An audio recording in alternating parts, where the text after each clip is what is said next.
Welcome, dear friends. If you find meaning in stories about family sacrifice and the way life sometimes turns on us in the most unexpected ways, I invite you to subscribe to this channel. Share where you're listening from in the comments. We'd love to hear your story too. Today's story is titled "The Funeral Speech They Called Me a Burden, but I Left Them My Truth." He's just an old burden now. The words cut through the hum of hushed voices and organ music sharp as glass. They weren't meant for me to hear, but I heard them all the same. I froze, standing by the back pew of the church, my hand still resting on the varnished wood, the scent of lilies filling my nose. It was my son's voice. Michael. Low, almost casual, but laced with the kind of disdain that sinks deep. His sister Emily answered with a tight sigh. "I know. We'll have to take care of things when he's gone." Gone. I felt the word in my chest like a fist. I was 58 years old, a widower now, my Ellen lying in the casket just a few yards away. 58 isn't young, but it isn't dead either. Once upon a time, these two children of mine had clung to my hands, crossing streets, had begged me to stay up late. Building them tree houses had cried for me in the dark of the night when storms rattled their windows.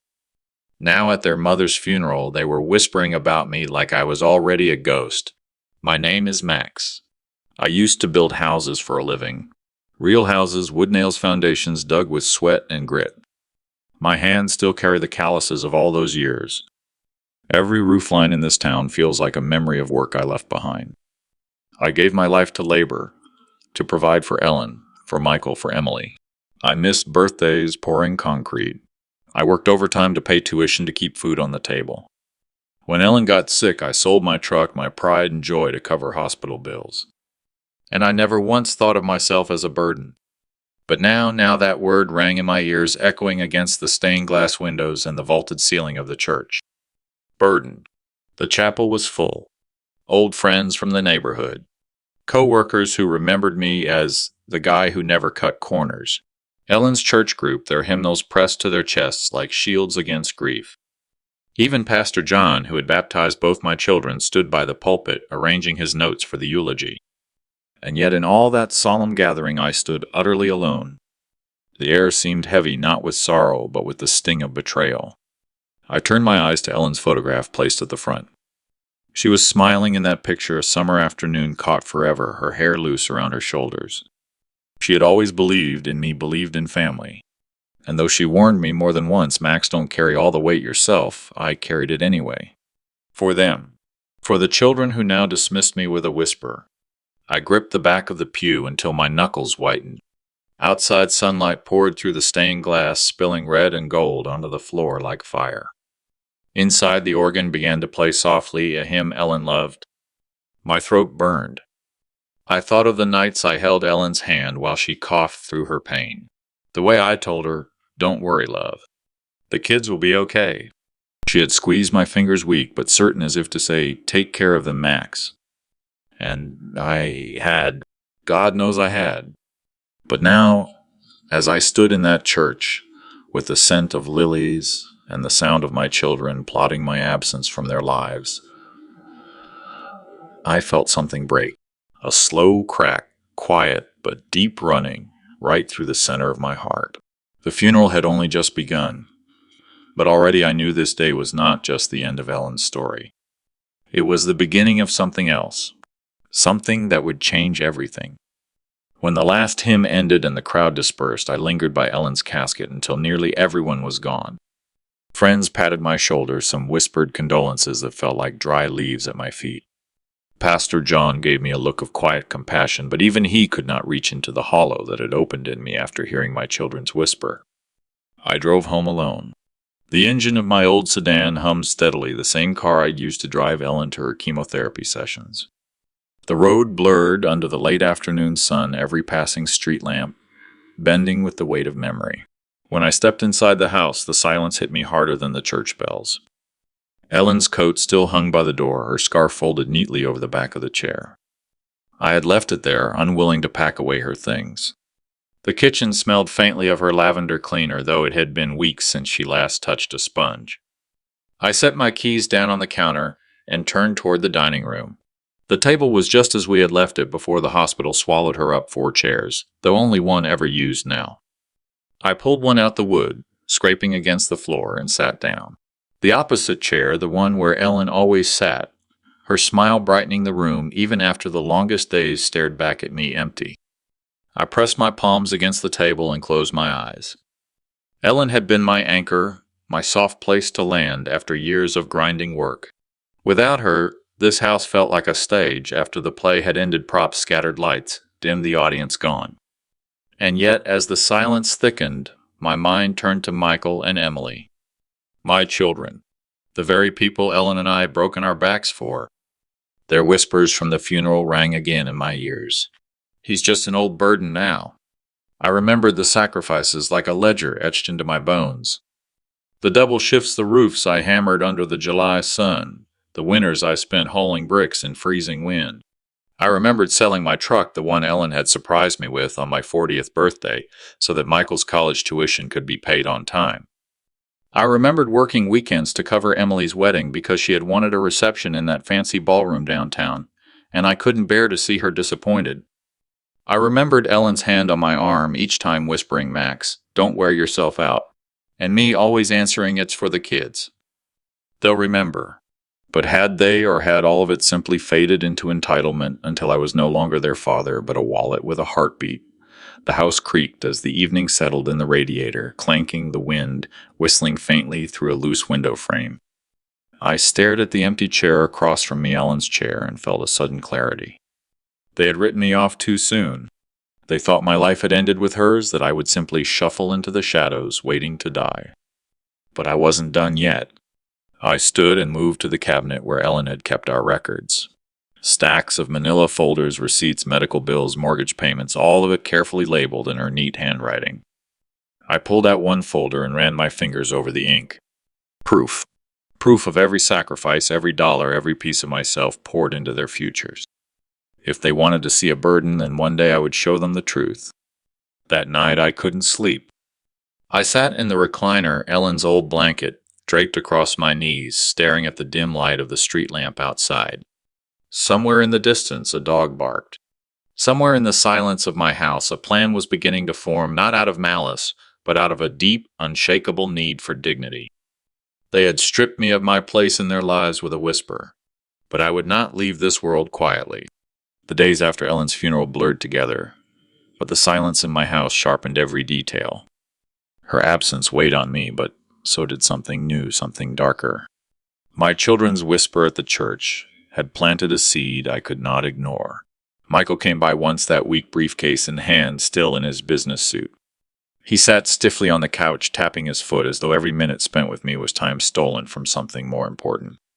He asked about the will. Not about me, not about how I was holding up, but about the documents Ellen and I had drawn up years ago. "Daddy," said carefully, "you know it might be easier if you let me manage the house and your finances. You're not as sharp as you used to be." The words stung. I forced a smile, but inside I could hear Ellen's voice warning me, "Don't let them take advantage of you." Emily called once, just once. Her tone was brisk, distracted. She mentioned something about needing to focus on her kids' school schedules, then said she'd check in later. She didn't. At first I tried to excuse it. They were busy. They had lives. But each interaction felt colder, stripped of the warmth that used to live between us. Where once they saw me as father, guide, protector, now they looked at me like a weight tethered to their futures. The signs piled up. One Saturday I showed up at Emily's house with a box of Ellen's old photo albums. I thought we could sit together, remember her, share stories with the grandkids. But when I knocked on the door, I saw hesitation flicker across her face. "Dad," she said, stepping outside and pulling the door nearly shut behind her, "it's not a good time. The kids are busy and Jeremy thinks you should call first." I looked past her shoulder into the living room where my grandchildren were playing, laughter spilling out into the hall. My chest tightened. I nodded and forced a smile, clutching the photo albums like relics from another life.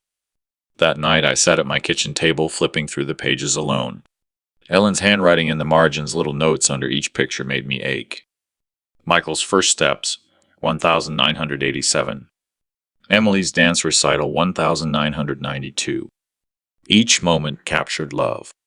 Each moment captured sacrifice. And yet now my children spoke of me as though I were an inconvenience. The final straw came 2 weeks later. I overheard a voicemail on my answering machine, Michael's voice calm but clipped. Dad, we've been talking.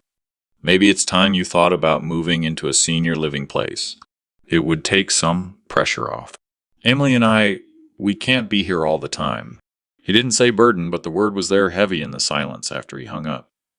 I sat in the dim glow of the kitchen light, fists clenched on the table. Ellen's face stared back at me from a framed photo, her eyes filled with the same warning I'd felt at the funeral. They thought they could erase me quietly with polite suggestions and careful whispers. But I was still here, still strong enough to remember, strong enough to fight. For the first time since Ellen's death, anger pushed against the grief. If they wanted me gone, they would learn just how much of me still remained. The house was quiet that night, too quiet. The clock on the wall ticked steadily, the sound echoing in the emptiness. I sat alone at the kitchen table where Ellen and I had once stayed up late balancing bills, making sure the kids had everything they needed. Now the same table felt like a witness waiting for me to confront the truth. I pulled open the bottom drawer where Ellen had kept every scrap of paper, every receipt, every contract. She had always said, "You never know when the past will matter." I never believed her until now. The first folder was heavy, thick with university statements. Michael's tuition, 4 years at Colorado State, $42,000. I remembered the overtime shifts at the construction site, working until my hands cracked from the cold concrete dust caked into my skin. I'd stagger through the door past midnight, and Ellen would be waiting with coffee, rubbing my shoulders while I sat at this very table and calculated how to keep the lights on. Next came Emily's wedding folder. $32,000. I could still hear her voice trembling with excitement when she'd begged for her dream wedding. I'd told her we could afford 5, maybe 8. She'd cried and I couldn't bear it. So I worked weekends laying hardwood floors for a friend's company, cash under the table. My back had screamed in pain, but when she took my arm to walk down the aisle, she whispered, "Daddy, you're the best father in the world." I ran my fingers over the receipt for the church rental, Ellen's handwriting on the margin, worth it. I found the folder marked loans. Emily's first car, $8 zero co-signed. Michael's down payment for his first home, $20 zero withdrawn from my retirement savings. Neither had been repaid. Neither even mentioned. Bills piled higher, utilities I'd covered when Emily and her husband moved in for just a few months that stretched into over a year. Groceries, gas, medical bills. $3.200 transmission replacement for Michael's SUV. A $1 $500 orthodontist bill for Emily's son. Every number, every sacrifice captured on paper. And there, tucked at the back, the hardest one of all, the hospital receipts from Ellen's final year. Insurance hadn't covered everything. I'd emptied savings, sold tools, even borrowed money to keep her comfortable. Not once did the children offer to help. By the time I finished, the table was buried in stacks of proof. Tens of thousands, maybe hundreds. Numbers don't lie. They told the story of a man who had given everything and now sat alone, branded a burden. My throat burned as I whispered into the quiet room, "I gave you my life.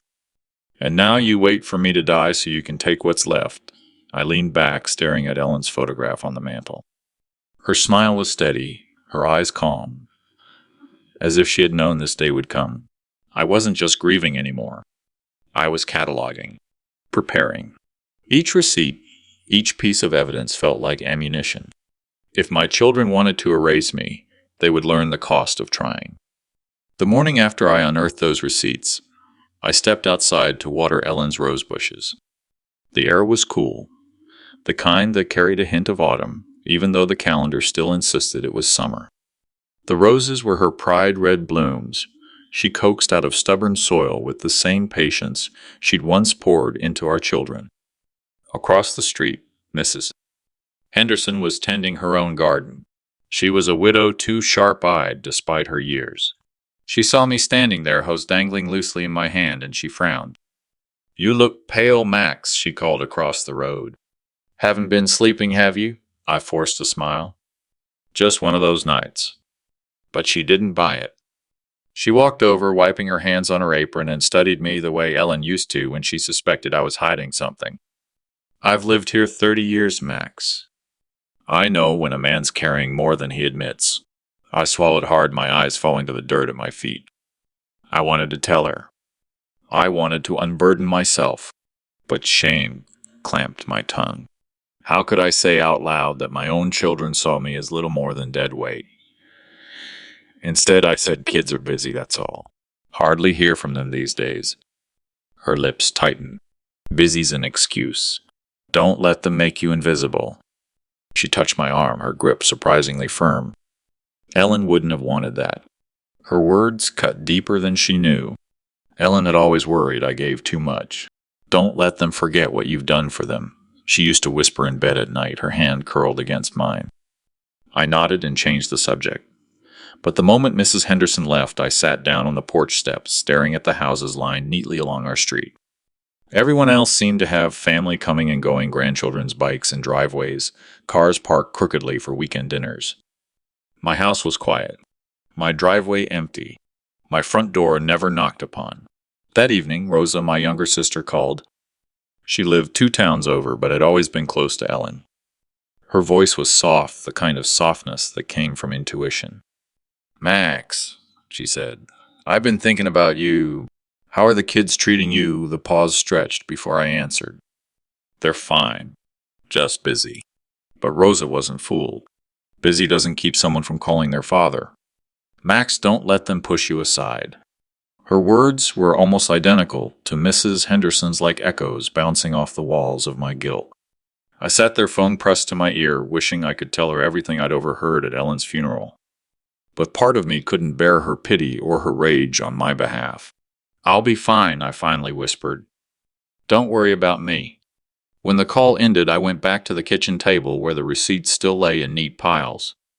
Under the lamplight, they looked less like paper and more like testimony. Witnesses to decades of sacrifice. Outside through the window, I saw Mrs. Henderson glance at my house once more before shutting her curtains. She knew something was wrong. Rosa knew too. For the first time since Ellen's death, I felt less alone.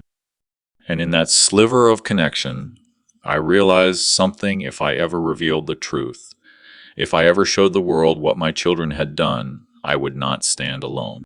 There would be witnesses. There would be people who understood.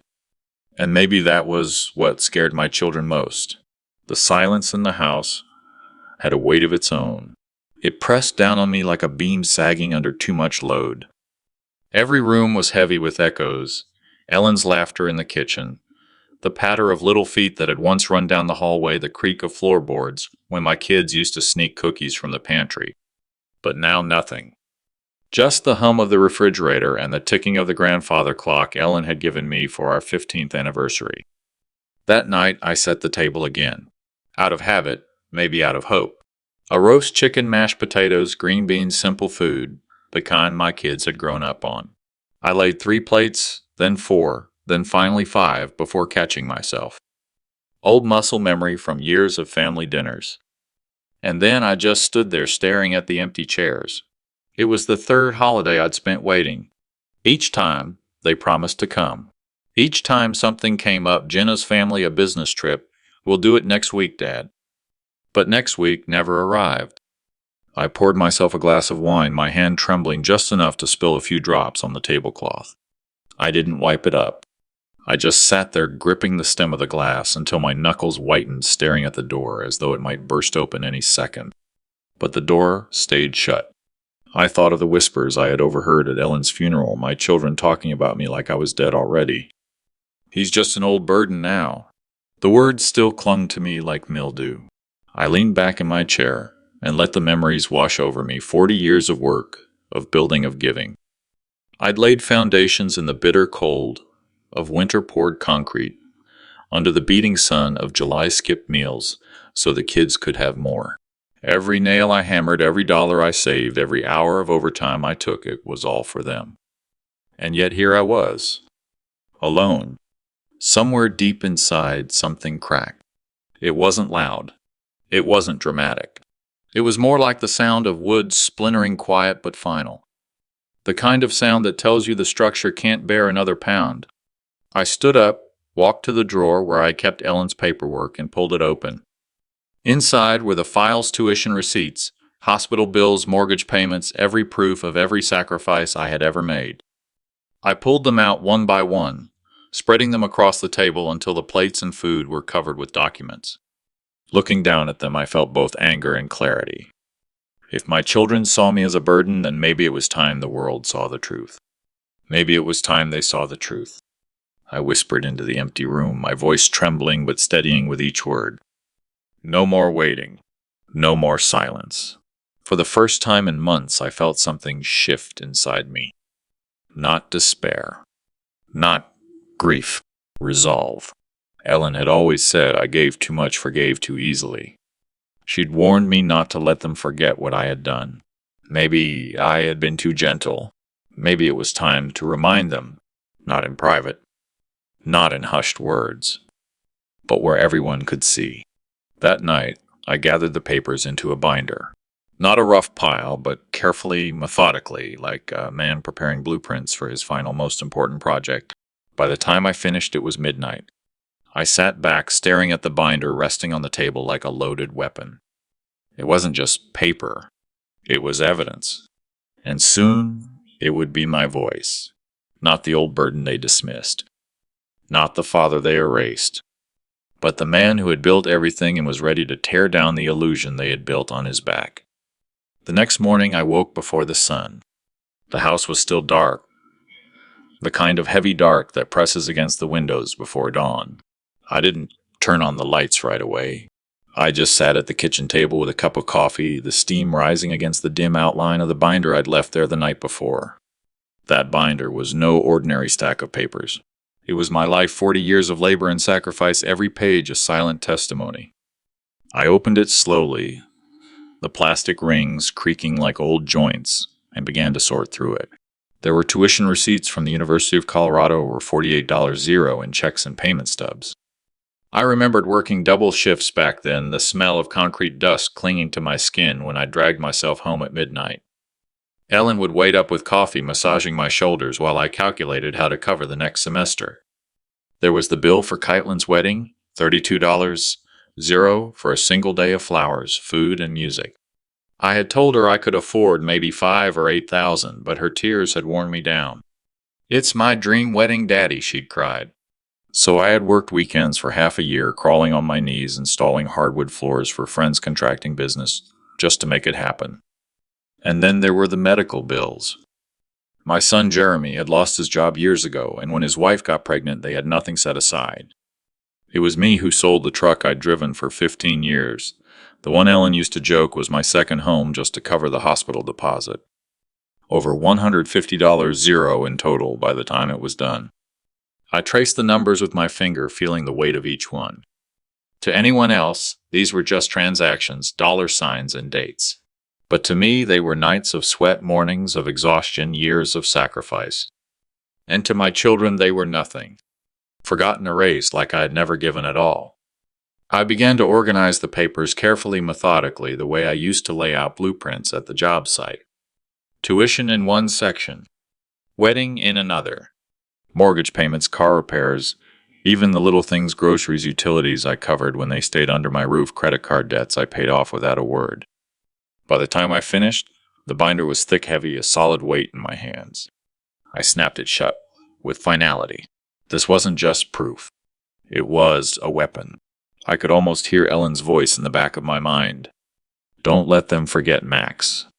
Don't let them rewrite the story of what you gave. The thought gave me strength. I stood, carried the binder into the living room, and set it down on the mantel beside Ellen's photograph. Her eyes seemed to follow me, calm and steady, as though approving what I was about to do. For a long moment I stood there in silence, staring at the firewood stacked neatly in the hearth.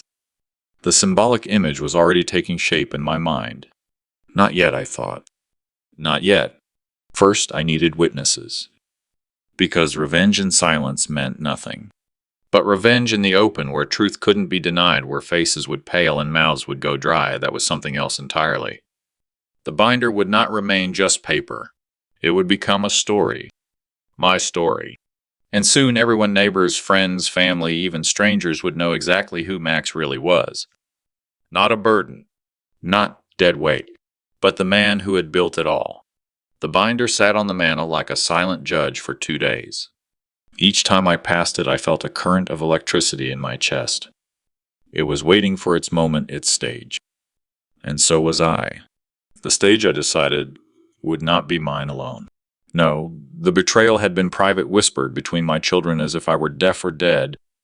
But the revenge, the truth, needed witnesses. Only in the open would their cruelty be stripped bare.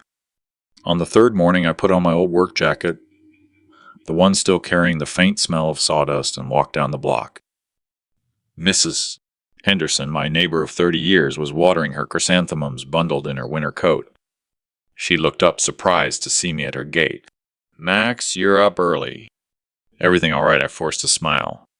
"I'm planning something for Thanksgiving," I told her. "A small dinner. Nothing fancy, just a gathering of old friends. Would you come?" Her eyes softened. "Of course, Max. You shouldn't spend the holiday alone." I nodded, the words catching in my throat. Alone. That's how they saw me, how even my own children left me. But Mrs. Henderson didn't ask questions. She just promised to bring her famous pumpkin pie. Later that day, I stopped by Rosa's house. My younger sister had always been blunt, sharp as a carpenter's chisel. She opened the door before I knocked twice. "You look like you've seen a ghost," she said, ushering me in. "Not a ghost," I replied quietly. "Something worse. I need you with me on Thanksgiving, and I need you not to ask too many questions until then." Rosa studied my face, her sharpness softening into concern. "Max, what are you planning?" "Justice," I whispered. That night I called Pastor John from the little Methodist church down the road. He was older now, his voice raspy with years, but steady as ever. "Pastor, would you and your wife join me for dinner this holiday?" He hesitated only a moment before saying yes. "Max, it would be our honor. You've given so much to this community. It's about time someone invited you." By the end of the week, I had 10 confirmations. Neighbors, old friends, a few people from church. Ordinary folks. The kind who knew me, who'd seen me carry lumber in the rain patch, their fences lend a hand without ever asking for thanks. Not one of them was family by blood. That was the point. I stood in my living room, binder in hand, imagining it. A full table, candles lit, voices rising in gratitude. And then me standing, holding up those papers, each one a slice of my life, every sacrifice laid bare. And when the moment came, I would feed those papers to the fire one by one. The house would glow with the light of my freedom, and their absence, the empty chairs meant for my children, would say everything louder than words. This Thanksgiving, I would not beg for their presence. I would reclaim my dignity. The invitations were set. The witnesses were coming, and somewhere deep in my chest, I felt Ellen smiling. The invitations had been accepted, but I knew a gathering without context would only confuse the people I had chosen to be my witnesses. They needed to see the truth for themselves to understand that what was coming wasn't just an old man's bitterness, it was justice long overdue. I started with Rosa. She was the one who had always been able to read me like a book. One evening I carried the binder to her kitchen. She poured us coffee, her eyes sharp, waiting. I slid the binder across the table. "Look," I said simply. She opened it, her fingers flipping carefully through the plastic sleeves. Tuition bills, mortgage payments, wedding expenses, utility receipts, all of it cataloged, dated, neatly preserved. Rosa's mouth tightened as she read. "Max," she whispered, her voice shaking, "you've given them everything." I nodded, staring at my cup. "And still they whisper about nursing homes. Still, they count the house before I'm gone." Rosa shut the binder with a firm snap. "Then it's time the world saw who you really are and who they really are." Her words gave me a flicker of strength. The next day, I walked across the street to Mrs. Henderson's porch. She invited me in, her pie cooling on the counter. I sat and told her more than I had in years. I was never just building houses. I said, my voice low. Every nail I hammered, every beam I set, it was for them. For my children to stand taller than I ever could. And now, I'm nothing but an embarrassment. Mrs. Henderson reached over, placing her frail hand over mine. Max, you've been the backbone of this neighborhood. I've seen you fix roofs in the dead of winter for people who couldn't pay a dime. If your children can't see that, then let others see it. Let them see the truth. Her words felt like an echo of roses. Later, I went to see Pastor John. His office smelled of old books and candle wax, the pews empty in the dim light. He listened patiently as I told him everything, my voice trembling with the weight of betrayal. When I finished, he leaned back, sighing deeply. Mac's betrayal cuts deepest when it comes from those we love most. But sometimes the truth needs to be spoken aloud, not for vengeance alone, but for healing. If you choose to reveal your story, I will stand there. Not as a judge, but as a witness. By the time I left the church, bells were tolling evening prayers. One by one, the people who had known me best were piecing together my truth. I wasn't asking them to fight my battle, only to bear witness. To see with their own eyes the years of sacrifice laid against the cold ledger of my children's greed. At night, I sat by the fireplace with the binder on my lap. The fire crackled, casting light across Ellen's photo on the mantel. I whispered to her, as I had so many times before, they won't erase me. Not this time. When I burn these papers, Ellen, I'll burn the chains that bound me. And I won't be alone, because they'll all be there to see it. For the first time in years, the loneliness of the house felt lighter. My allies weren't blood, but they were real. They would stand with me. The stage was being set. The audience was gathering. And my children had no idea that their silence and absence had already written their downfall. The house was quiet, the kind of silence that pressed in on a man's chest until he could hardly breathe. The Thanksgiving table still lingered in my memory, candles burning low the turkey, cooling untouched the chairs lined up for a family that never came. I had thought that was the lowest moment of my life. I was wrong. 2 weeks later, the phone rang. It was my son. For a moment, hearing his voice stirred something warm in me, the faint hope that maybe this was an apology. Maybe he finally realized what his absence had cost me. But before I could even speak, his tone cut through that fragile hope like a blade. "Dad," he said briskly, "we're going to Florida for Christmas. With Jenna's parents. It'll just be easier if you don't come this year. You tend to make things uncomfortable." The words hung in the air, poisonous and sharp. I managed to hollow, "I see." "Don't take it personally," he added quickly, as if that excused anything. "It's just better this way."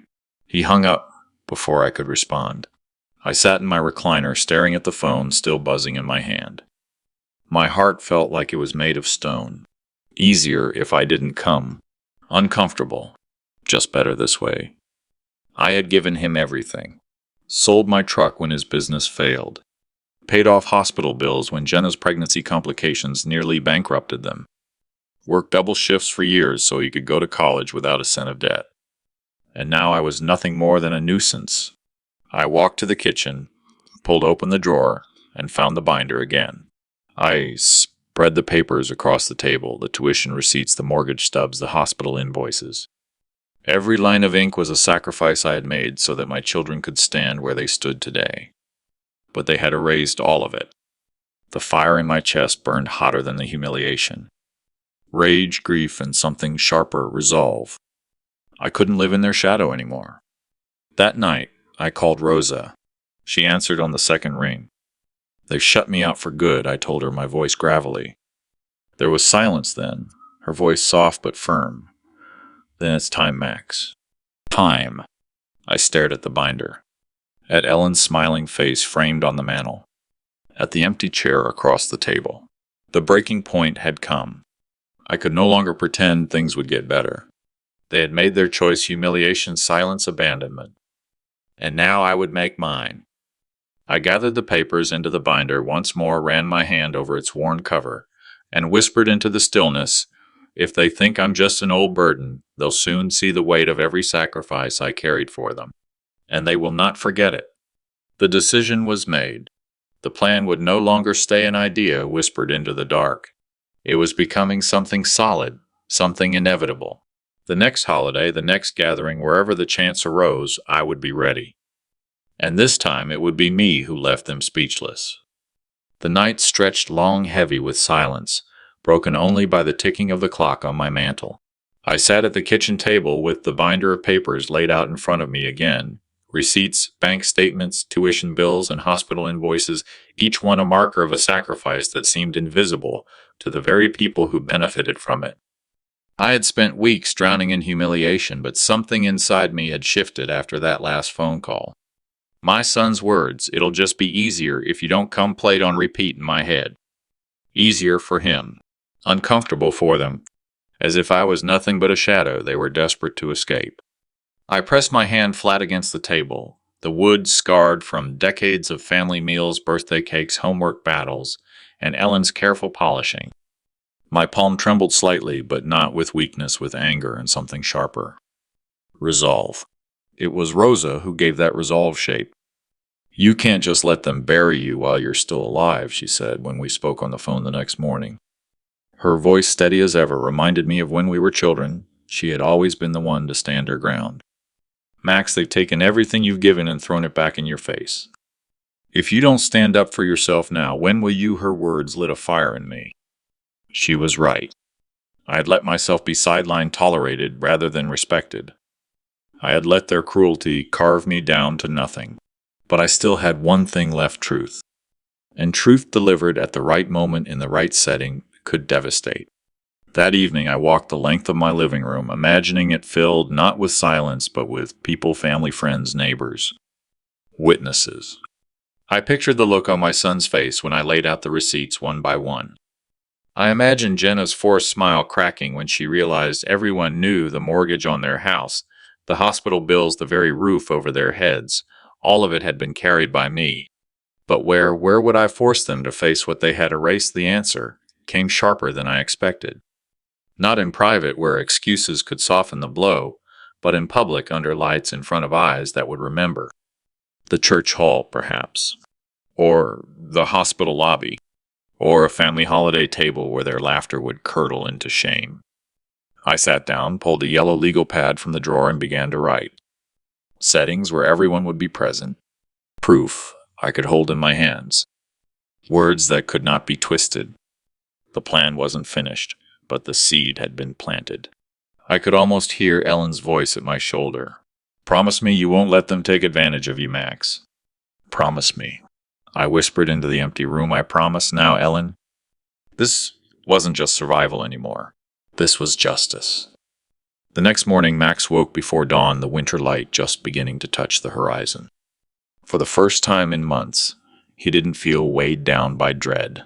Instead, there was a sense of purpose humming in his veins. He brewed a pot of coffee, the smell filling the quiet kitchen, and pulled the thick binder of documents closer. This time, he wasn't leafing through them as a grieving father searching for answers. He was preparing for battle. He started carefully, page by page, stacking them into neat piles: tuition bills for his son's college, the mortgage statements he had covered during his son's lean years, receipts from birthdays, weddings, and even the hospital invoices from when his grandson had nearly died. Each piece of paper was proof carved into ink and numbers of a lifetime of sacrifice. Max paused over a hospital bill, one that had nearly broken him. He could still remember standing at the billing desk, signing away what remained of his savings and handing over the title to his truck as collateral.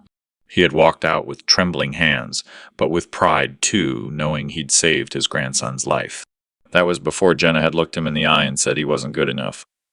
He clipped that invoice to the very top of the pile. By mid-morning, his dining room table was covered in organized stacks. He labeled each with sticky notes: college, wedding, mortgage, medical, every day. A paper trail of devotion that stretched across decades. Then he opened Ellen's old cedar box, the one she had insisted they keep for just-in-case moments. Inside were photos, family Christmases, graduations, vacations, moments that should have been cherished forever. He slid a few into the piles, not because they were receipts, but because they carried weight. A bill could prove he paid. A photo could remind everyone why. As he worked, Rosa stopped by. She stood in the doorway, her eyes widening at the sight of the evidence spread out like a courtroom exhibit. "My God, Max," she whispered. "It's your whole life on that table." Max nodded. and it's the life they tried to erase. Rosa walked closer, her hand brushing over a faded college tuition receipt. What are you going to do with all this? I'm going to show them, Max said, his voice steady. Not just them. Everyone. They need to be seen for what they've become. For the first time in a long while, Rosa smiled. Then you'll need witnesses. Don't let it just be their word against yours. Her suggestion struck him like a hammer on steel. Witnesses. He needed people who knew the truth, neighbors who saw him working late into the night, doctors who remembered the desperate man who sold his truck, old friends who knew what he had given up over the years. He began writing a new list on the legal pad, names of neighbors, family, friends, even Pastor John from the church. People who had watched him sacrifice and could confirm it with their own eyes. By the time the afternoon light shifted across the floorboards, Max had built not just piles of papers, but an arsenal. Every page, every name, every memory was ammunition, and soon he would choose the battleground. For now, he gathered the stacks into a leather satchel he hadn't used since Ellen's funeral. He closed it with a deliberate snap. The sound echoed through the quiet house like the locking of a vault. This wasn't grief anymore. This was preparation. Max spent the evening pacing the length of his living room, the satchel of evidence sitting on the coffee table like a silent companion. He had built his case piece by piece, but now came the harder question: where would he reveal it? Revenge, if it was to be justice, needed the right stage. The funeral had passed, but the sting of that day still lived fresh in him, the whispered words from his children, the way they had brushed him aside like an old coat nobody wanted anymore. If they had felt safe enough to dismiss him in a room full of mourners, then perhaps his reckoning needed to take place in a room just as crowded, just as undeniable. The options circled in his mind. The family gathering. Thanksgiving was approaching, and he knew Jenna loved hosting elaborate dinners with cousins and colleagues, pretending to be the perfect matriarch. If he stood in that room, held up the invoices, and read aloud what he had sacrificed, the humiliation would be complete. The church. Pastor John had already seen him through Ellen's passing and knew much of the truth. The congregation trusted him. If Max spoke there, perhaps during a memorial service for Ellen, the weight of the community would be impossible for his children to ignore. They valued appearances above all. A public shaming in front of friends, neighbors, and God would cut deeper than any private conversation. The hospital. This thought chilled him but drew him too. That building was the site of his greatest sacrifice, selling his truck, emptying his account to save his grandson's life. The doctors remembered him. The nurses had watched him weep in the hallway. What if he told the truth there with medical staff as witnesses?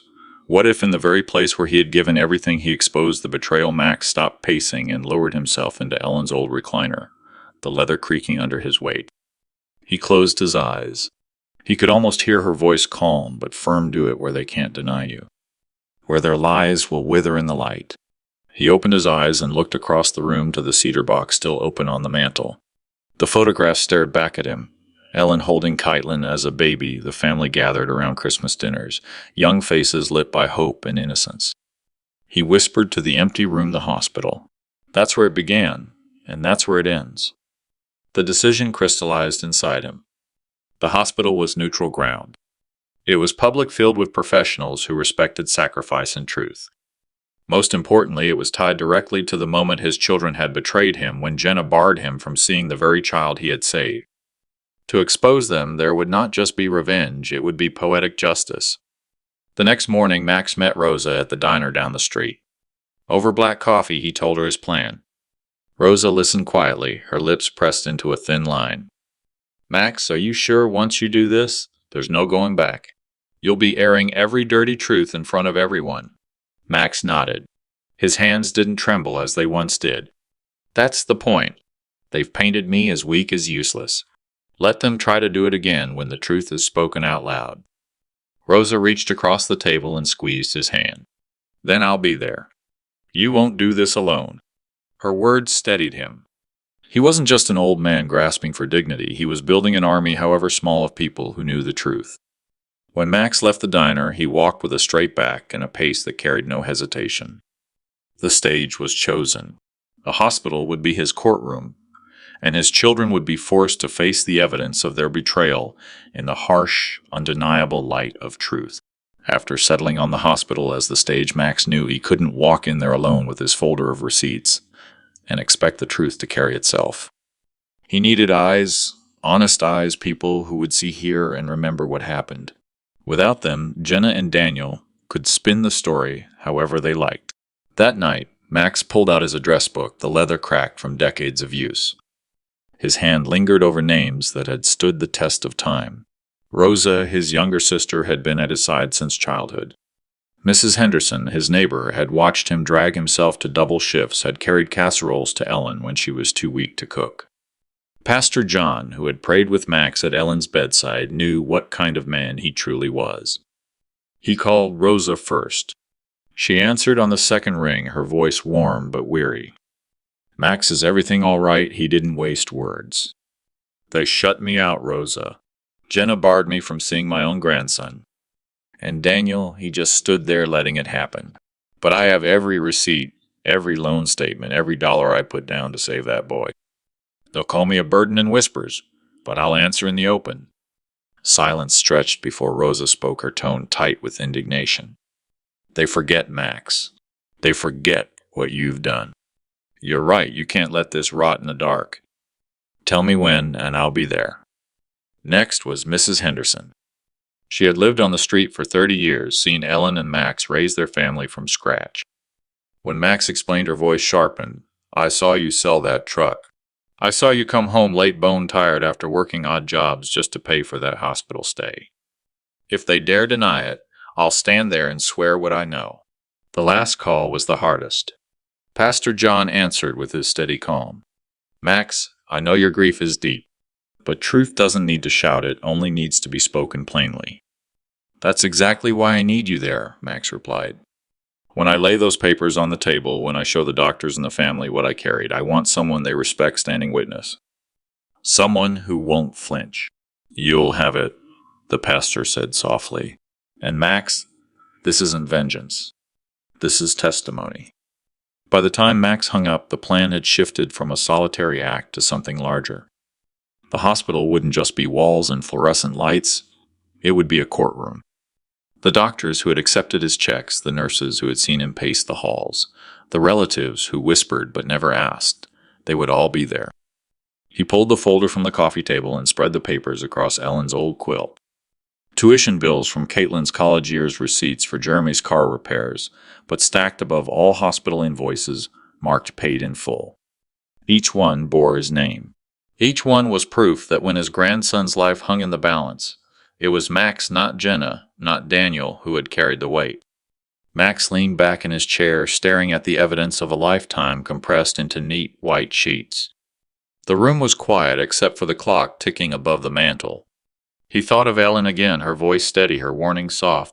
"But true, don't give so much that they forget gratitude." "They've forgotten, Ellen," Max whispered. "But I'll remind them. And this time the whole world will know." He stacked the papers back into the folder, slid it into the satchel, and placed it by the door. The plan was set. The witnesses were ready. Soon the curtain would rise on a reckoning that no one could ignore.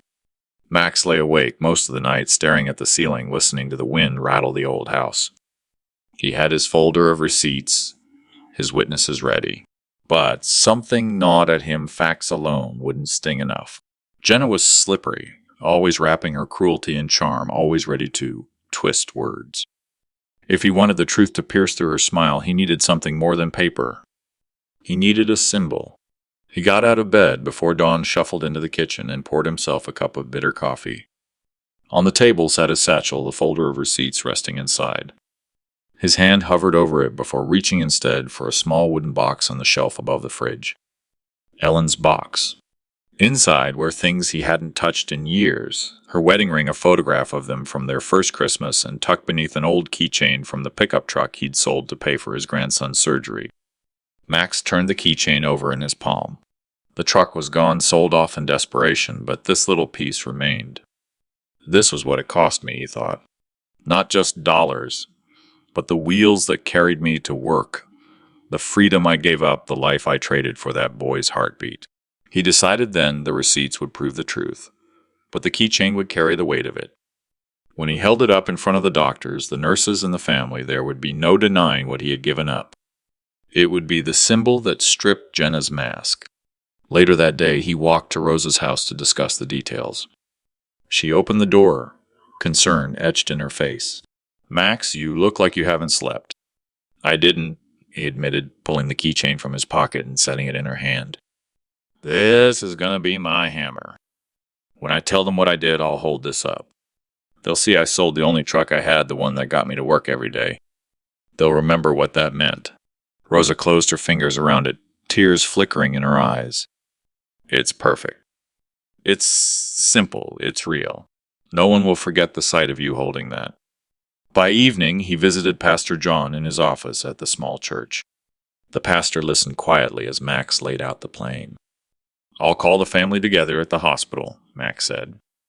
"I'll bring Rosa, Mrs. Henderson, and you. When Jenna tries to smile her way through it, I'll show the receipts, and then this." He placed the keychain on the pastor's desk. Pastor John studied it for a long moment. "Symbols have power, Max. More than words sometimes. But remember, revenge cuts two ways. Make sure what you're doing isn't just about tearing them down, but lifting yourself up." Max nodded slowly. "It is. For months they've told people I was a burden. They'll call me that in whispers, but this time they'll hear the truth out loud. And I'll be free." That night, Max rehearsed the moment in his mind. Standing in the sterile white room, family gathered, Jenna's eyes narrowing. He would open the folder, lay down each receipt, let the weight of the numbers fill the silence. And then, as the final blow, he would hold the keychain high, a tiny ordinary object turned into a weapon of memory and shame. For the first time in weeks, Max slept soundly. The stage was set. The symbol was ready. Soon the humiliation Jenna had dealt him in private would be returned magnified under the unforgiving glare of hospital lights. The hospital smelled of disinfectant and boiled coffee. Max walked its halls with a calmness that surprised even him. For weeks he had felt small in those corridors, shuffling in with bowed shoulders while Jenna wielded her charm and her quiet cruelty. But today was different. Today he had a plan, and the storm was his to unleash. He had called Rosa the night before. "Be there at noon," he said, "outside Jonah's room. Bring Mrs. Henderson too, and Pastor John if he'll come." His voice had carried a steel that Rosa hadn't heard in years. Now, as he stepped through the sliding doors, sunlight spilling across the lobby floor, Max spotted Rosa and Mrs. Henderson sitting side by side near the chapel. Rosa's eyes searched his face. "Are you sure about this, Max?" Max placed the folder on his lap and tapped the worn keychain tucked in his pocket. "It's not about being sure anymore. It's about being done with silence." Pastor John arrived soon after, his clerical collar stark against his dark jacket. He shook Max's hand firmly. "Whatever happens today, you won't stand alone." Together they climbed the stairs toward the pediatric wing. The closer they came, the sharper the tension in the air seemed to hum. Nurses moved briskly with clipboards. The beeping of monitors spilled from open doors, and the low murmur of families waiting bled into the hall. But Max's focus narrowed to the one-door-ahead room, 317. Through the small window he saw Jonah sleeping, his tiny chest rising and falling against the sheets. At his bedside sat his son, weary, and Jenna, standing with her arms crossed, phone in hand. She looked up as Max approached and immediately blocked the doorway. "Max," she said, plastering on that honeyed smile she reserved for appearances, "we've talked about this." "It's not a good time." Rosa stepped forward, her voice sharp. "You don't get to decide who belongs here." Jenna's smile faltered. "This is a family matter, that's right," Max cut in, his voice calm but resonant. "And that's why everyone should hear the truth." His son looked up, confusion on his tired face. "Dad, what's going on?" Max exhaled and lifted the folder in his hands. "I need 10 minutes. Just 10 minutes, and then you can decide who's really family and who isn't." A nurse glanced in, curious, sensing the tension. Pastor John stepped forward. "Perhaps the family can gather in the consultation room," he suggested gently. "It will give space for everyone." Jenna bristled, but with half the ward watching, she couldn't object without seeming cruel. She huffed and turned heels, clicking against the tile. "Fine, but make it quick." The small consultation room was meant for quiet conversations, but today it felt like an arena. The fluorescent lights hummed overhead. Chairs scraped against the floor as everyone settled. Rosa sat beside Mrs. Henderson on his other side, while Pastor John took a seat at the end like a silent arbiter. Jenna and Max's son sat across their faces tight. Max rested the folder on the table, his hand still in his pocket, fingers brushing the keychain. He took in the faces around him, family, friends, community. This was the moment. The storm he had been holding back was ready to break. "I've stayed quiet long enough," Max said, his voice steady. "But today you're all going to hear what silence has cost me." The room grew quiet after Max's words. The clock on the wall ticked each second, magnifying the weight in the air. Jenna folded her arms, her lips curled into a smirk as if she already knew how this would end. His son looked torn, his eyes flicking between his father and his wife. Max laid the folder on the table and opened it carefully, like a man revealing his life's work. Inside were yellowed receipts, payment slips, loan agreements, and a small stack of photographs. "This," Max said, holding up the first paper, "is the title transfer of my truck. Sold it 3 months ago for $14,500. Every dollar went to the first round of hospital bills when Jonah needed surgery." Rosa gasped softly, her hand pressed to her mouth. Pastor John nodded gravely, his eyes fixed on the document. Max pulled another sheet, a bank statement marked with red. "This is the loan I took in my name. $20,000. Interest. I'll still be paying for years. I didn't hesitate, not for 1 second, because that child is my grandson. And I would give everything I own to keep him alive." His son's face flushed. "Dad, you never said," "Because I shouldn't have to say," Max interrupted, his voice trembling now, but not from weakness. "Sacrifice is what fathers do. It's what I've done since the day you were born. But lately it seems the only thing anyone sees when they look at me is a burden." Jenna shifted in her chair, her confidence cracking. "This isn't necessary." "Oh, it is," Mrs. Henderson said firmly. "Max deserves to be heard." Max laid down the photographs, one of him outside the pawn shop with Ellen's old necklace in hand, another of him standing next to the empty driveway where his truck once sat, and finally the hospital receipt with his signature scrawled across the bottom. "These are the pieces of my life I gave away for Jonah," he said, his voice resonant now, filling the sterile room with something heavier than the smell of antiseptic. "And yet when I walked to his room today, Jenna stood at the door and told me I wasn't good enough, that I didn't belong." The words hung like a hammer. Rosa's eyes burned with fury. Pastor John bowed his head, whispering a prayer. His son's jaw tightened, shame spreading across his face. Max leaned forward, his hands gripping the table. "So, tell me, Jenna, who paid for the machine that keeps your son breathing tonight, who signed the checks when the hospital demanded deposits, was it you, was it your family he pushed the stack of receipts toward her? Or was it me, the man you tried to erase from his own grandson's life?" Jenna's lips parted, but no words came. She looked down at the documents, her face pale. "This isn't about pride," Max continued, softer now, but no less fierce. "It's about truth. And I'm done being silent." The room was silent, but for the steady tick of the clock. For the first time in years, Max felt taller, stronger, like the man Ellen once told him he was. Max did not wait for permission. He gathered the folder in his arms and walked out of the cramped family conference room, his boots striking the linoleum floor with a steady rhythm. The others followed his son reluctantly, Jenna bristling with unease, Rosa at his side like a silent pillar, and Pastor John a few steps behind. The hallway outside was busier than usual.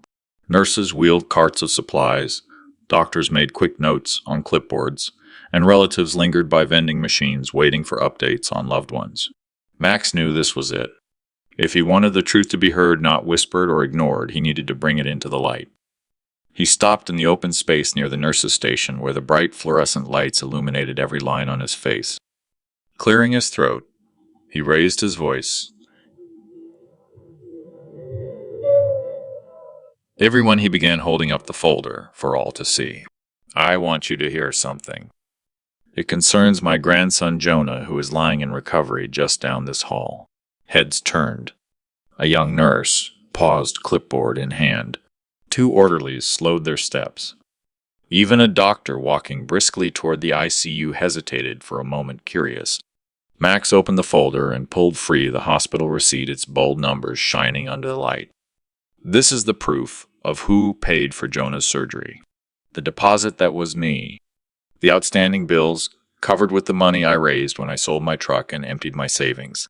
He held up the pawn, slip, his voice trembling but steady. This is my wife Ellen's necklace, our anniversary gift from 30 years ago. I sold it for a fraction of its worth because I thought nothing mattered more than Jonah's chance to live. A murmur rippled through the crowd. Rosa stepped forward, her voice clear. Every word he's saying is true. I've seen the sacrifices with my own eyes. Max's son shifted uneasily, his gaze fixed on the floor. Jenna, pale and cornered, tried to interject.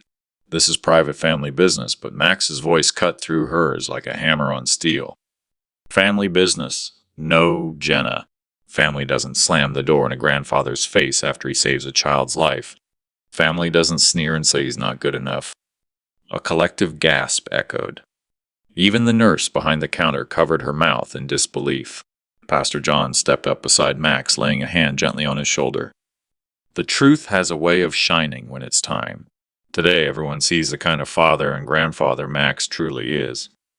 Max turned his eyes, locking on Jenna's. You wanted me silent. You wanted me hidden away like an old coat shoved in the closet. But now, in front of every witness here, I'm saying it plainly: Jonah lives because of me. And you will not erase me from his life. The hallway fell silent.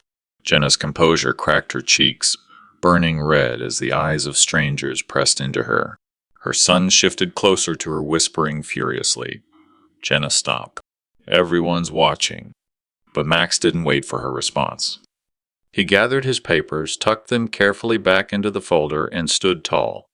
For the first time in years, his shoulders straightened with the weight of dignity rather than shame. The whispers had already begun to spread through the corridor. The story was no longer hidden. It had become public. The silence in the hospital corridor was heavy, broken only by the faint beeping of monitors and the shuffle of rubber soles on linoleum. Max stood tall, his folder clutched tightly in his hand, his chest rising and falling with the force of the truth he had just delivered. Then came a sound no one expected, Daniel's voice. Dad, is it true? His son's words were quiet, at first shaky, like a man suddenly realizing the ground beneath him wasn't solid. He turned to Jenna, his face pale. Tell me you didn't know. Tell me you didn't say those things. Jenna's mouth opened, but no words came. Her hands trembled against the straps of her purse. Daniel, I was only trying to protect us. He's too much. He can't handle too much. Daniel's voice rose and heads turned again. Too much as a father who sold his truck, the same truck he drove me to football practice in every week so our son could live. Too much as pawning Mom's necklace, the one he kept for 30 years. That's what's too much. Max's heart ached hearing his son's words. But he stayed silent, letting Daniel wrestle with the truth in front of the world. Jenna, Daniel continued, his voice breaking. Now he gave everything. And you, he pointed toward her, his hand shaking. You locked him out. You shamed him. You made him feel like dirt while he carried this family on his back. Jenna's eyes darted around, searching for an escape from the eyes of nurses, orderlies, and even Pastor John, who watched with quiet sorrow. Daniel, please, not here. Let's talk later. No, Daniel snapped. Here. Right here. Everyone deserves to know who my father really is. They deserve to know who you are, too. The crowd stirred uneasily. Rosa moved closer to Max, whispering he's finally seeing the truth. Daniel's hands ran through his hair as if trying to pull the weight of years free. I let it happen, he admitted, voice heavy with guilt. I stood by while you pushed him aside. God help me, I let you convince me he was in the way. And now I see it, Dad, you've been the only one holding us together. Max's throat tightened. For a moment he wanted to reach out and comfort his son, but he stayed still. The lesson had to be fully learned in this crucible of truth. Jenna, her face flushed with humiliation, hissed, Daniel, stop embarrassing yourself. Stop embarrassing us. But Daniel turned on her with a glare that silenced even her sharp tongue. No, Jenna. You embarrassed us. You embarrassed me. and you tried to bury the one man who never once let me down." The hallway had become a courtroom, the audience a silent jury. Jenna's face collapsed into tears, but no one moved to comfort her. Even the nurses behind the counter stared with a mixture of pity and judgment. Max finally spoke, his voice low but firm. "Son, I never asked for thanks. I only ever wanted to be part of my family. But if my sacrifice means nothing to her, then let this moment be the truth you carry forward." Daniel looked at his father with eyes brimming with regret. "Dad, I'm sorry. God, I'm so sorry." The corridor buzzed with whispers as Jenna lowered her head in shame, while Daniel stood trembling, caught between a wife who had betrayed him and a father who had proven his worth before the whole world. Max knew the breaking point had come. From here, nothing would ever be the same. The air in the hospital corridor was electric charged with a tension so thick that even the steady hum of medical machines seemed muted. Max stood rooted in place, Rosa at his side, the folder of bills and receipts now clutched against his chest like both weapon and shield. He had said his piece, and the truth was out. But it was Daniel's turn now. Daniel's breathing came in short bursts, his jaw clenched as he looked between his father and his wife. Two lives, two loyalties colliding in front of everyone. Pastor John, who had stepped forward silently during the confrontation, finally broke the hush. "Daniel, sometimes God gives us these moments to reveal where true honor lies. Don't waste it." Jenna's face snapped toward him, her voice sharp, desperate. "This is none of your business, Pastor. This is family. Private." But Rosa's voice cut in calm, yet firm, rising above Jenna's.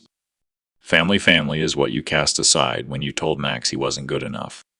Family doesn't shut the door on the very man who sold his only truck to save your child's life. A ripple moved through the gathered crowd. A nurse whispered to a colleague he sold his truck for his grandson. Another voice, one of the cousins who had just arrived, muttered, and they wouldn't even let him in the room. The whispers grew, like a wave swelling against Jenna. Daniel turned to his wife, his hands trembling, but his voice steady. "Jenna, look at them. Look at everyone. Do you understand what you've done? You didn't just shame my father, you shamed me. You shamed all of us."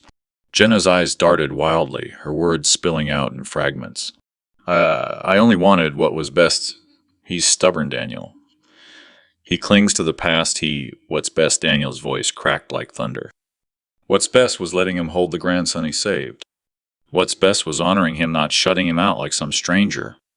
He took a step closer to Max, his shoulders heaving. "Dad, I was blind. I let her poison my thoughts. I should have stood up for you, but I didn't. And for that I'll never forgive myself." Max's eyes softened. "Son, forgiveness isn't about words. It's about what you do next." The weight of those words pressed on Daniel's shoulders, and everyone could see the battle raging inside him. On one side was the man who had given him life, raised him, sacrificed for him. On the other was the woman he had chosen, the mother of his child, now exposed and trembling under the glare of truth. "Daniel," Jenna pleaded, her voice shrill now. "Don't you dare choose him over your own wife. Don't you dare." But Daniel silenced her with a look so cold it made her step back. "No, Jenna. You chose this moment. You chose to spit on the very foundation of this family. And now I have to choose too." The silence was unbearable. Even the machines seemed to wait. Finally, Daniel turned to face his father fully. He dropped his gaze to the floor for a heartbeat, then lifted it again, firm and resolute. "Dad, from this day on, you'll never stand alone again. Not while I breathe." A collective exhale swept through the hall. Rosa's hand covered her mouth as tears spilled down her cheeks. Pastor John nodded solemnly, his eyes glistening with approval. Jenna's cry split the air. "Daniel, you'll regret this. You're throwing away your marriage for him." But Daniel's voice, low and unyielding, cut her off. "No, Jenna. You're the one who threw it away when you turned your back on the man who saved our son." The judgment of the crowd was clear. No one moved to comfort Jenna. No one defended her. She stood alone, her face streaked with humiliation, while Daniel crossed the hall and placed a trembling but steady hand on his father's shoulder. Max swallowed hard, his eyes burning. For years he had dreamed of hearing his son say those words, not of loyalty to the family name, but loyalty to the truth. In that moment, Max realized the divide had been made once and for all. There was no going back. The hallway outside the pediatric ward had never felt so crowded. Family members, neighbors who had rushed in after hearing about the surgery, even doctors and nurses all stood watching as the divide within Max's family widened like a canyon. Daniel's declaration still echoed in the air, "Dad, from this day on, you'll never stand alone again." Jenna stood frozen, her pride crumbling under the gaze of dozens of witnesses. Her mascara had run in dark streaks, her voice small but desperate. "You're all judging me without knowing the whole story," she snapped, though her words lacked power now. But the witnesses did know the story because Max had laid it bare. Rosa stepped forward, her voice gentle yet unflinching. "The whole story is simple, Jenna. My brother sold his only truck, the one he depended on for work. He borrowed money from friends, swallowed his pride to ask for help so your child could live. That's not gossip. That's fact." A nurse, one of the very same who had seen Max sit for hours in the waiting room, clutching his rosary and muttering prayers, nodded firmly. "She's right. I saw him here night after night. Never missed a single update on that boy's condition. He was more present than anyone else." Another voice rose, this time from an older cousin, Leonard, who had always respected Max.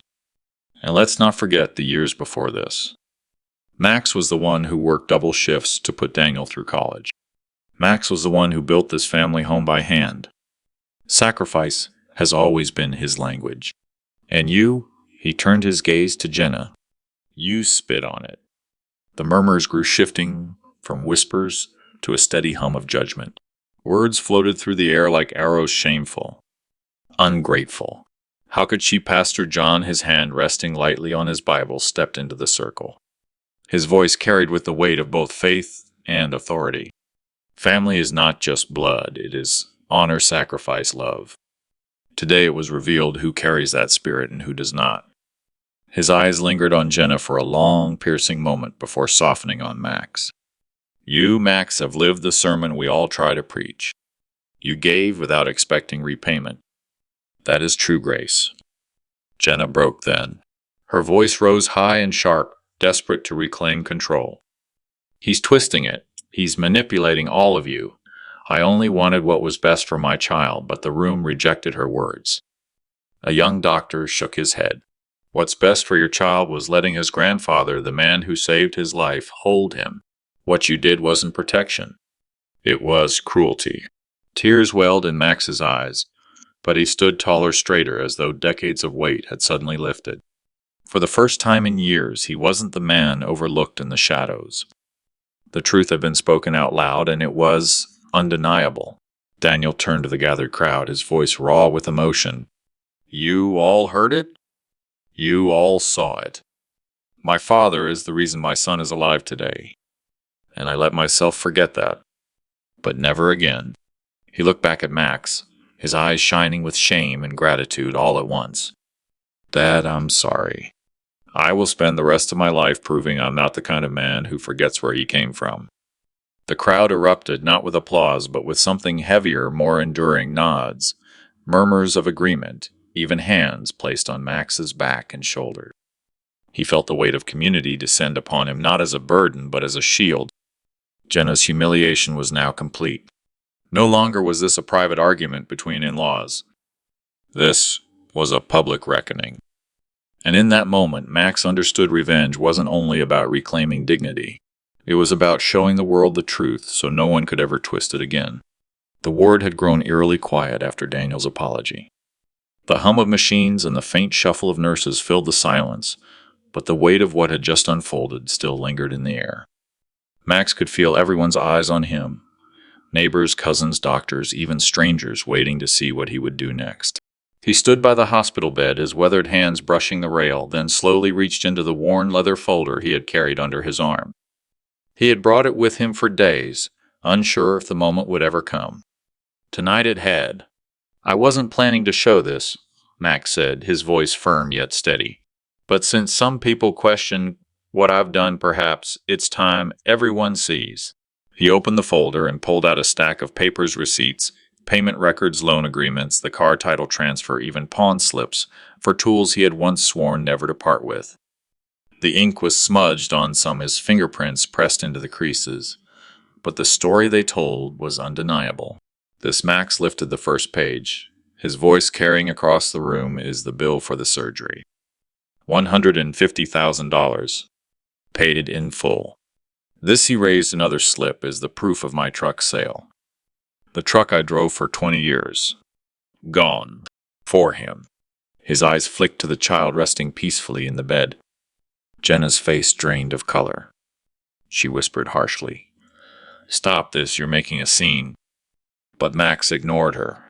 He held up the last paper, a simple, stamped bank statement showing the wire transfer that had cleared the hospital debt. He placed it gently on the bedside table right next to his grandson's tiny hand. This child, Max said, his voice breaking now, will never grow up thinking his grandfather was a burden. He will grow up knowing his life was bought with love, with sacrifice. He turned then, his eyes locking on Jenna. And no one will erase that truth. The silence broke. Rosa was the first to clap, slowly, tears streaming down her cheeks. Pastor John bowed his head as if in solemn respect, then murmured amen. The nurse near the door joined in her applause, quiet but resolute.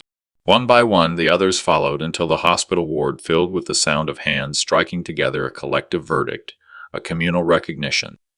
Jenna shook her head, her face contorting between anger and shame. "You all don't understand. He's manipulating this whole thing," she shouted, her voice cracking. But her words dissolved into the roar of approval. No one was listening anymore. Daniel stepped forward, putting a hand on Max's shoulder. "Dad," he said, his voice trembling, "I don't know how I forgot. But I'll never forget again. You saved my son and you saved me." Max didn't answer immediately. Instead, he leaned down, pressing a kiss on his grandson's forehead. Then straightened his shoulders, squaring as though decades of humiliation had finally burned away. When he spoke again, his words were simple, but they struck like thunder. "I am not your burden. I am his blessing." The entire room stilled, and in that pause, something shifted permanently. Max was no longer the quiet, discarded figure at the edge of the family. He had reclaimed his dignity, and he had done it in the most public way possible. Jenna turned away, her once perfect poise shattered. But Max didn't care anymore. For the first time in years, he felt whole. The hospital ward eventually emptied, leaving behind only the faint antiseptic smell and the lingering echo of applause. Word of what had happened traveled fast through relatives across the neighborhood, and even among the hospital staff. By evening, Max had unknowingly become a story. People repeated the grandfather who sacrificed everything, then stood tall against those who tried to erase him. Daniel lingered long after most had gone, sitting across from his father with his head lowered. "Dad, I don't deserve your forgiveness. I let Jenna speak for both of us, and I was too weak to stop her." Max studied his son in silence. For years, he had watched Daniel slip into the role of provider pressured by a wife who measured love by bank statements. But tonight, in the raw quiet of a hospital corridor, Daniel looked less like a hardened man and more like the boy Max had once carried on his shoulders at baseball games. "You forgot who you were raised by," Max finally said. His voice wasn't harsh, but it wasn't soft either. "And you forgot that love isn't measured in status or money or appearances, but you've remembered tonight. That's what matters now." Daniel's shoulders shook. He reached forward, gripping Max's hand. "I want to make it right. For you. For my son. Please give me the chance." Before Max could answer, a nurse walked past and smiled faintly. "Mr. Miller, you should know you've given the staff something to talk about all day. Not the scandal, but the sacrifice. Not everyone would do what you did." She paused, then added, "Your grandson is lucky." Jenna, meanwhile, had disappeared into the hallway, her heels clicking with furious speed. But whispers followed her wherever she went, relatives exchanging glances, doctors giving her tight, disapproving smiles. She had been unmasked in public, her cruelty illuminated under the stark fluorescent lights of the hospital. Back inside the ward, Rosa slipped in quietly. She had seen everything standing among the relatives when Max revealed the truth. Her eyes were damp, but there was pride in them. "Max," she said softly, "you reminded everyone tonight of who you really are. Not a burden. Not someone to be pitied. But the man who carried this family when no one else could. For a long moment, Max felt the weight of years lift from his chest.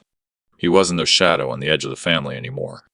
He was back at the center, though not because he demanded it, but because the truth had forced its way into the light.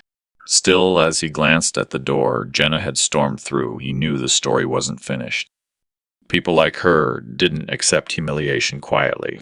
He could almost feel the storm building, the inevitable retaliation. But now Max no longer feared it. He had his dignity, his allies, and the power of truth. He leaned back in the chair, his grandson's steady breathing filling the room, and whispered almost to himself, "This is just the beginning."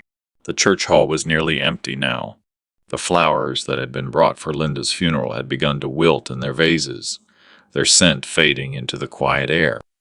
The echoes of the earlier applause still seemed to linger against the stained glass windows, as though the building itself had joined in to bear witness. Max sat alone in the front pew, his shoulders finally at rest. For the first time in years, the heaviness that had clung to his chest like iron chains had lifted. He had stood before the community, before neighbors and relatives who had once looked at him with pity, and revealed the truth, the decades of sacrifice, the nights of labor, the money poured into his children's future. And the people, ordinary decent people, had understood. They had not seen an old burden. They had seen a man who gave everything. He looked at the framed photo of Linda still resting on the altar. She seemed to smile at him through the glass, the same gentle smile she had given him the day they moved into their first tiny apartment, promising him that love could turn even cracked walls into a palace. "Did you see that, Linda?" Max whispered, his voice trembling. "They finally know. They finally know what we gave." His eyes burned, but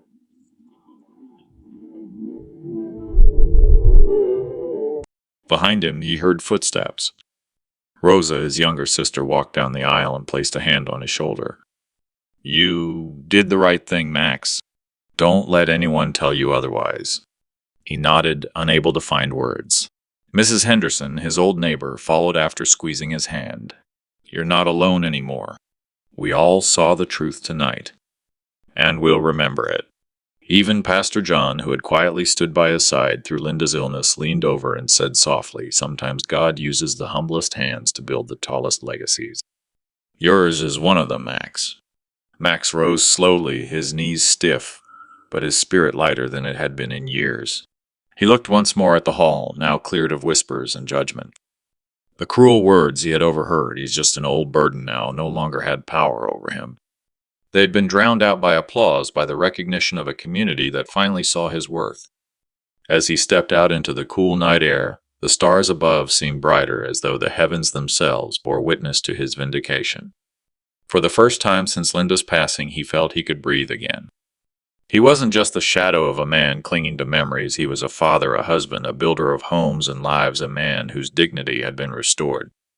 He walked down the church steps, each footfall steady, purposeful. Tomorrow would bring new challenges, new lonely mornings, but tonight he carried something precious: justice, and a peace that no betrayal could erase. He whispered one final line into the night, the words drifting into the stillness: "I am no one's burden. I am free." Thank you, dear listeners, for staying with Max's story until the end. These tales of sacrifice, betrayal, and dignity restored remind us all of the true weight of family and love. May you and your family always be blessed with health, happiness, and the warmth of togetherness. Until the next story, stay safe, stay kind, and cherish those who cherish you.